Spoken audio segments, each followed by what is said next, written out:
zone out or maybe like bait a move and punish with that. Or even if you're spicy, you can use it to edge guard. That's just a straight moving projectile that sends your opponent towards the blast zone. All right, we'll definitely see how Tigernope kind of deals with Corrin's bigger moves here, and just kind of see how he plays around, see what options he kind of has. All right, game one, starting on Hollow Bastion, the new beautiful stage that was added with Sora. I think the stage is pretty cool. And I haven't seen too much of how it plays out, but I can imagine for Dai, like this is a pretty good pick, having that platform in the middle to extend combos and kind of frame trap with. Sure. And yeah, that was one of the things I did want to mention. Like that down tilt into the grab being a true thing is really dope for Lucas. As his throws are very potent. Oh my god. Okay, he's just gone. I can definitely see that, like, that aspect being very good for Lucas, just kind of getting them off stage and putting Corrin in that lead trap scenario. Yeah, and like, well, we probably could ask him later, but it feels like Tigernope's favorite move is that down smash. You know, if you are off stage and he has a chance of two-framing you, he's letting it rip. Man, I don't know a Lucas player that wouldn't be their favorite move. Like, they're going for that down smash at Legend. There's not much of a reason not to. It's huge, lasts for a while, and just straight up kills at like 70 charge. Yeah, and if you don't respect it, Lucas will immediately act right after it. So you got to really watch out. Wow, that F tilt just beat out the pin swing. And Tigernope definitely playing really well, like around Corrin, just kind of weaving around and kind of stuffing most of Corrin's offense out, just being a bit quicker and safer. And Corrin doesn't have a ton of like straight up out of shield stuff. You got to kind of punish what they do after the move. And then Tigernope hasn't been letting that just happen as much as like Dai would want, I'd say. Yeah, and man, as we've been speaking, Dai has kind of let this one slip away from him. He really needs to get this stock and stop letting Tigernope hit him, as easy as it sounds. Okay. Yeah, that's a tough one. That PK Thunderhead, unlike Ness's that has like that one hit and if he connects with it, it just disappears. Tigernope's really good at using the tail of the PK Thunder and just like mixing up your recovery. And we'll have to see something kind of change here for Dai going into these next stocks or next game, because what he's doing right now is I think he's getting too close to Lucas. I think kind of maybe spacing stuff up, but even then he just spaced that fair and Lucas has just outreached it. So I don't know. I don't know what I'm saying. Man, I mean, yeah, you most definitely, on paper, you want to use the sword a little bit more, but like, you know, that's the thing with the PK kids. Like, their PK magic extends their hitboxes a lot, man. Their moves are pretty big. Oh, and he misses out on that edge guard. That for sure, he could have probably collected the stock. The back air wouldn't have killed, but it would have set him up in such a scenario where Dai probably could have cleaned up that stock. And Dai's been doing pretty good here, getting that F smash right there. And if he just plays this stock like that last one, he could definitely have this. And Corrin has the tools to kind of do so, just getting that combos going and just making Tigernope scared. If you can make him scared right here, that'd be really good. But now with him having the stage control, there's that PK Thunder again. Okay, not being able to get it this time, but now you're all right, Dai managed to make it back center stage. We got to see what he kind of does here with his move. Oh, there goes the PK freeze. Okay, he's still there. Okay, and then the tail just sends him away. Oh, no. Yeah, see, that's what I was there's talking that about. down smash. Yeah, you got to respect it, because if you get up too early or you get up too late, you're still getting hit by the down smash. It's a multi-hit smash attack. And Right. Yeah, no problem. So, going into game two, Dai, he started to look a little bit more full of life in those last couple of stocks. It's just that Tigernope was able to kind of seal it out off of that very strong first stock performance. So. Right. And I definitely feel like just with a lot of lower end characters, you get that kind of initial shock when playing it, like, oh, maybe they're not as bad as I thought, or like maybe they're not as bad in this scenario and as good in this one. Like, and kind of playing that out, you can then see, okay, maybe I shouldn't be doing this and be doing this, because a lot of those mid tiers like have specific counterplay, and you need to know that counterplay to beat them. Yeah, yeah. And Dai, I'd say, definitely started finding that towards the end of that game, but Tigernope had the big enough lead, and we'll see how this goes going into game two, see what happens here. Yeah, I'm also interested in what the counter pick is. Does Dai want more room to work with? Does he want to strength the battlefield? Seems like we're going to small battlefield, so we're going to have a up-paced battle. Right. Small battlefield, I'm not too sure how that pick would be. You definitely have the platforms, which I'm not too sure how Lucas does with them, but Corrin, I know Corrin mains like the platforms a lot. Oh, for sure. And the blast zones on the small battlefield are identical to Final Destination, so they're pretty darn close. Corrin's up air kills really well off the top, so I imagine that really helps him out a lot in his I'm curious to matchup. see how the space is kind of used here, because you go small battlefield mainly for the size. Like, Yeah, I'm not yeah. too sure if Tigernope just banned normal battlefield or whatever, but like, I don't know if I was thinking Tigernope was kind of running away too much, or I didn't think he was. Yeah. Oh my gosh. Okay, this time he angled the up B right at Lucas so that he got hit before he let the down smash rip. So that helps out a lot. Dai gets back on stage and avoids danger this one time. Yep, and we'll see how the rest kind of goes. And just who can get their momentum going. I think that's what it'll come down to last game. So whoever has that momentum is definitely able to carry it. Oh, yeah, yeah. I'd say, like, whenever one player was going, they were going. There was no stopping either of them. Well, that was a toxic setup there from Nolan. I mean, he started using that down air, and Dai just was – he looked kind of confused, man. Right. And that's kind of a lot of Lucas stuff. Like, there's barely any Lucas players. He's not a popular character. Yeah, no. Right? So you don't know about as many of his setups. And just kind of the shocks you can get from some of it. They're like, oh, I didn't know he could do that, or I didn't know that was true. For sure here. And, oh, Nolan able to tell them right back to stage. These two are going tit for tat right now. There's that try kind of seeing what can happen. You want them looking for an opening, kind of just trying to capitalize off of something here. And there's that PK Thunder. If you can get the down smash, FO went for that so quick corner and can't make that back anyways. Wow, yeah, see, that tail of the PK Thunder is so dangerous. Like, it does not do a lot of knockback, but it does just enough to get you out of range of recovering. But wow, what a double jump catch.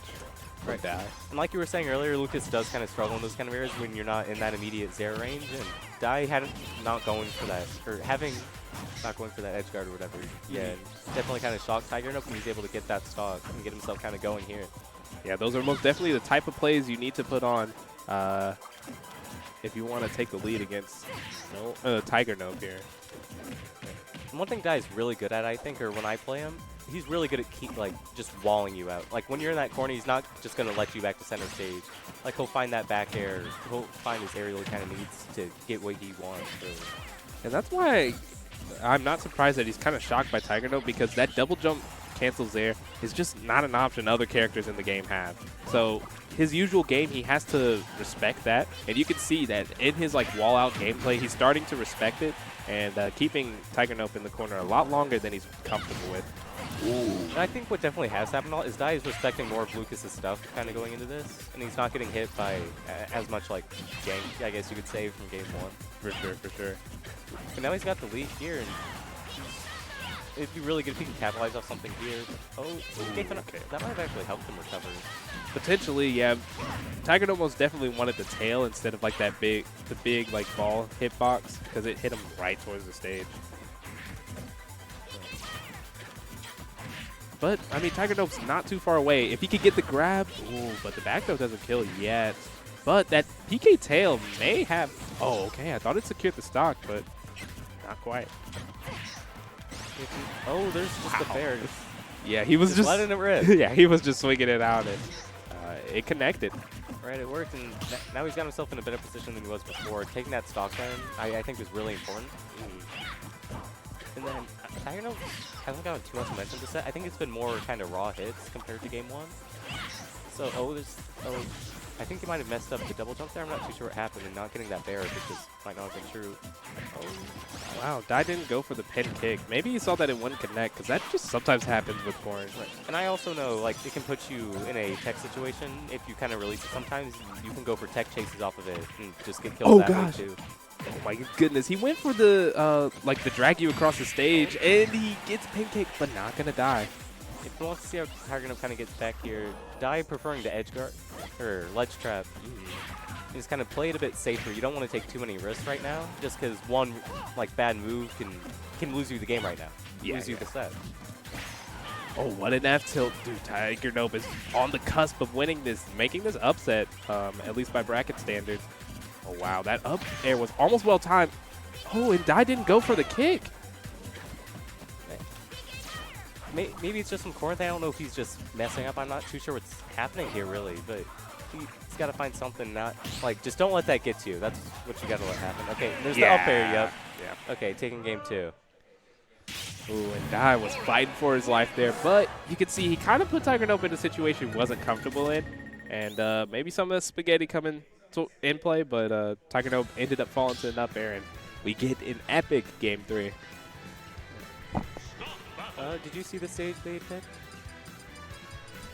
No, I didn't actually. So we were both in for a surprise. I do think the smaller size of small battlefield did help Dai out a bit, just not giving. Okay, he ended up running back to small battlefield. I don't think it's really a bad pick for either character. Yeah, no. Most definitely like it. Oh, wow, these nairs. Yep, and there's that fair in the platform extension, getting that up tilt, looking for the fair, but now he's got Lucas on the ledge from that air dodge, and now you just got to capitalize off this, and Dai's very, very consistent with his punishes, I'd say. Like, he's got his punish game down. He's not messing up. Yeah, and I feel like that's something you need to have as Corrin. I mean, Corrin's not really known for having like a super insane punish game, like touch you and you die type of stuff, but Dai most definitely knows which combos can be so potent like that, and he's mastered them. Oh, what a footstool out of the disadvantage there. Tried looking for the down tilt grab, probably going for the one of the back throw just to get that stage control and put Dai in a worse position. We'll just kind of see what happens here. Looking for that F tilt again, and there's the jab lock, and down smash at 80% center stage takes the stock. Wow. Yeah, and we've been talking about, like, oh, Dai has to get used to Lucas, but Tigernope has had to adapt to Corrin. Corrin's not that much of a popular character either, so this is probably his first time seeing the character also. Even though you kind of can play against Corrin, is more just a sortie. Like, you can use some of the things to punish, but Corrin's, like, combo games and, like, just some of her moves are very strange. She, like, the pin in the back air mainly is what kind of throws people off, I'd say. For sure. And, yeah, you see Tigernope is getting into some type of rhythm because he's starting to use these double jump cancels there a lot more, but the pin kick gets the stock, and now we're at 2 apiece. And just using the fair to just dish out that pin, putting Dai on the ledge and just trying to capitalize off this, getting that fair on the platform. Looked for the roll to the left, but ended up not getting it. Yeah, I thought he was just going to let an up smash rip. I'm not too sure if Lucas' up smash would have been the best option with how slow it is. It is pretty darn slow, but it would have been hype if he actually connected. Yep. There's that down tilt, F tilt, and then Dai's just got to get back, maneuvers around the PK Thunder, but there's that F tilt again, not taking the stop with the next one, will at ledge. Oh my god. I think that's hail. Oh, nope, it doesn't matter. There's that down smash taking the stock. That 2 is stocks. Dai's got to get something going here. And there's that pen. If he can get like a good wall going here, just not let Tigernope get back in, that could be really, really good. Yeah, but you see Tigernope just being so elusive and hitting all these PK hits. Wow, that's 71%. He just knows exactly where Dai wants to go, knows exactly what he's looking for. Getting that down tilt. Oh my goodness. Okay. Okay, what a the back air. How this next stock starts, I think it's going to be really, really important how the next kind of few bits, or how the rest of the set goes. Oh yeah, and you see, that's probably why Dai is dropping those kicks sometimes, because sometimes the pin just doesn't work. Right. And now Dai is starting to get some momentum going, getting his hits in, and this is pretty much an even game. You got Lucas on the stage, okay. Oh, he got the down air. Okay. I think he expected it to land on the bottom of the stage instead of the platform, which is why I went for, I don't remember what move it was, I can't tell. Oh, there's the he got the loop. Oh, no, he messed up. I think he fast fell it too early, so you couldn't get like the spike hit into like F smash or there. Oh. Whoa, and it kills. And that was right to the corner too. There was no DIing that. Yeah, no. That was a very strong confirm from Tigernope. He just saw that those down airs were connecting, and Dai just had no answer for it. He just kind of dropped shields in all the wrong places, and right. I think Tigernope just really maneuvered around Corrin like very, very well, playing around Corrin's moves, like frame data